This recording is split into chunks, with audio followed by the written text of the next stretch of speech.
And today what we're going to be talking about is the water quality testing that we do here at NELHA. We have extensive testing, and there's a lot of concern that we have to be aware of and change our testing accordingly. And that's why I really appreciate people giving us feedback and hearing what people have to say. We've been testing here for about 32 years. Environmental sampling, 32 years. And this is a really broad sampling schedule that we have. We test all kinds of water chemistry stuff. And we also do independent biota and benthic surveys on an annual basis. So before I get started into the testing, I want to go over the big picture. I'm sure most of you don't know much about NELHA, but NELHA is a state-operated, master-permitted, zoned industry, ocean science, and technology park. NELHA managed 870 acres and an ocean research corridor for the last 40 years. And we have seen no significant impact from our operations. NELHA's tenants, clients, scientists, government agencies, and other public depend on the pristine water quality of the Class AA water that's found right off the shoreline here at NELHA. So what do we do here at NELHA? So that's who we are. What do? We pump water. We pump about 30 million gallons of water per day, seawater, to the businesses and clients here for aquaculture, mariculture, alternative energy, and water bottling.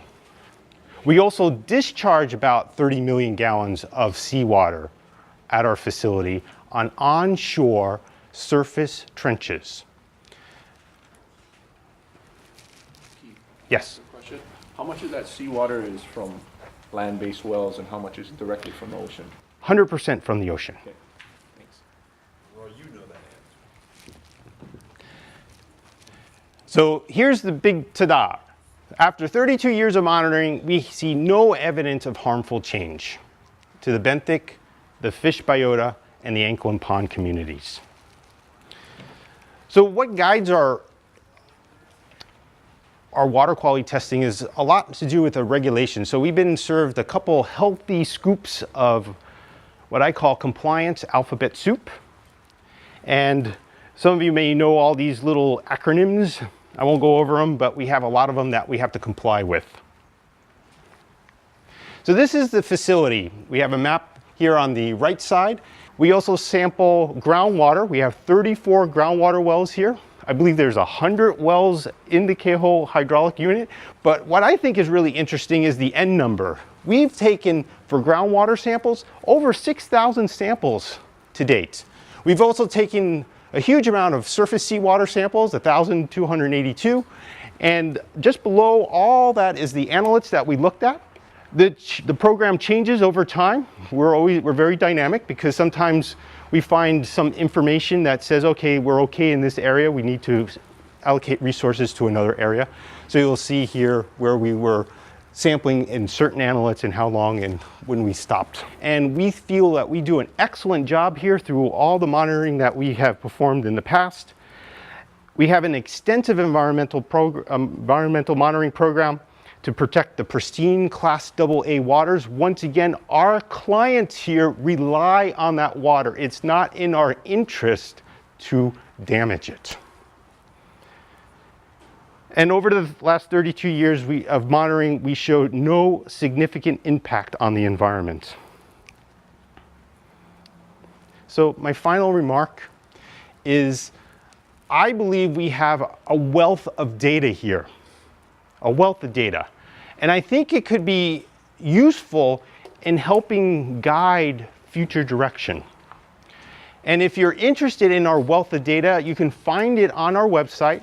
It's nelha.hawaii.gov. And you can find both the benthic and the fish surveys, the ankle and pond surveys, and the water chemistry data.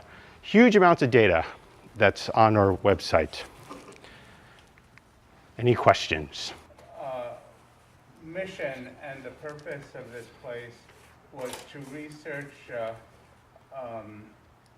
energy generation with OTEC using the temperature differential in the deep water pipes. And that was really the reason for being. Mm-hmm. And now it seems like the reason for being is to not do any harm to the ocean. What kind of happened Well, I with the wouldn't- mission shift? We do not want to do any harm to it's always been our mission not to do harm to the ocean. And we do perform research currently on OTEC, which is the ocean thermal energy conversion. We have plans to perhaps building out some scale-up projects. So we're really excited about that. So OTEC hasn't disappeared. It's still here. It's just that we have looked at other opportunities of the seawater after it passes through the OTEC plant. It's like recycling. We already pumped the water up. Could you use the water for other opportunities? And that's the mariculture, the water bottling, the aquaculture, and that's what also is performed here. Why do you pump it up? Is it just for the benefit of the contractors that use it for commercial means? We are pumping the water initially for OTEC research, and we found that other people liked using the water. For instance, the aquaculture can grow any type of fish from 5 degrees C to 25 degrees C because they can blend the waters together. And it's a unique opportunity. It's a unique resource. It's super clean, and we have a lot of opportunity for companies here that like to use that water for either research or commercial uses. And one last question. You have 34 wells. How much do you pump them, and what does that water get used for? They're environmental wells. We pump them at a quarterly basis. Usually what I try to do is 3 well volumes. If I don't do 3 well volumes, I am currently using in situ probes to monitor salinity and temperature. And we usually look at that, and once we get stable, that's how much we stop, we take our samples. And in general, I would say it's less than 20 gallons per sampling. Do you have a sense of what the plume looked like going back out into the ocean?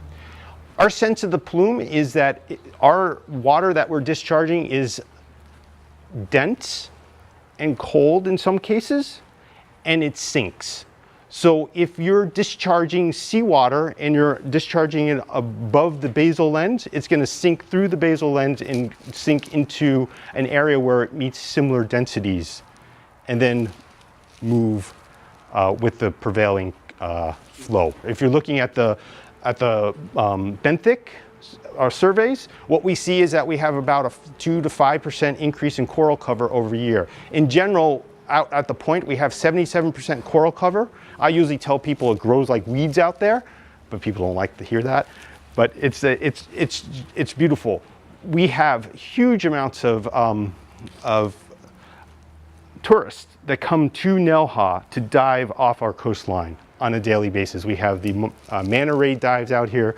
I think one is called Pipe Dreams. They go look at our pipes.